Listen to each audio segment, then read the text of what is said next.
সশ্রদ্ধ চিত্তে শপথ গ্রহণ করিতেছি যে অন্তর্বর্তীকালীন সরকারের শপথের আগে আপিল বিভাগের মতামত নেন রাষ্ট্রপতি মোহাম্মদ শাহাবুদ্দিন।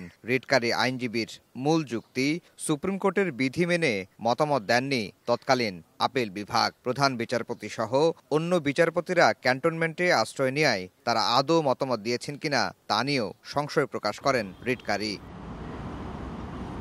বৃহস্পতিবার দেশের সর্বোচ্চ আদালত রায়ে বলেন, সংবিধান ও জনগণের আকাঙ্ক্ষায় এই সরকার গঠিত হয়েছে।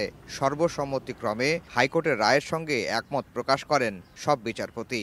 সরকারের শপথের বৈধতা চ্যালেঞ্জ করে লিভ টু আপিল খারিজ করে দেন আপিল বিভাগ। এইটা নিয়ে প্রশ্ন করার আর এইটার সাথে গণঅভ্যুত্থান পরবর্তী সরকারের বৈধতা অবৈধতা নির্ভর করে না, এটা আমাদের সাবমিশন।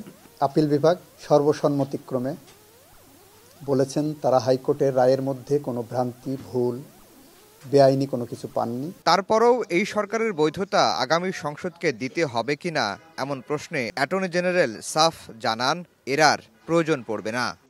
আমার মনে হয় প্রয়োজন নাই। নেক্সট পার্লামেন্ট যেটা সিরিমোনিয়াল কিছু করলে করবে, কিন্তু এই সরকারের বৈধতা নিয়ে প্রশ্ন তোলার এখতিয়ার আর কোথাও নাই। গণঅভ্যুত্থান পরবর্তী সরকার এটা জনগণের ইচ্ছার প্রতিফলন। জনগণ তার ক্ষমতা নিজের হাতে নিয়ে যেভাবে বলেছেন এই সরকার সেভাবে গঠিত হয়েছে এবং জনগণ নিজেরাই ঠিক করে দিয়েছেন। এর সাথে 106 এগুলো মিলবে না। আইনজীবীরা বলছেন, জুলাই গণঅভ্যুত্থানের ম্যান্ডেট নিয়ে গঠিত সরকারের বৈধতা নিয়ে প্রশ্ন তোলার সুযোগ থাকলো না।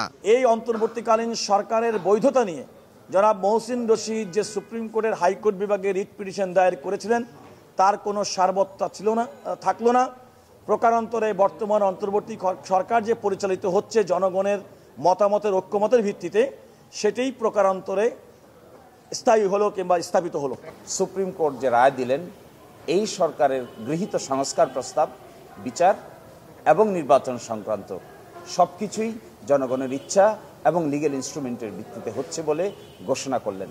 ফলে রোডম্যাপ যাই দিচ্ছেন সরকার, এটি পরবর্তী পার্লামেন্টের যা দায়িত্ব বলছেন সেই দায়িত্ব পরবর্তী পার্লামেন্ট রোডম্যাপ অনুযায়ী পালন করবেন। এ রায়ের মধ্য দিয়ে চূড়ান্তভাবে রাজনীতির মাঠে থাকা অন্তর্বর্তী সরকারের বৈধতা নিয়ে প্রশ্নের ইতি টানলেন দেশের সর্বোচ্চ আদালত। আফজাল হোসেন, সময় সংবাদ, ঢাকা।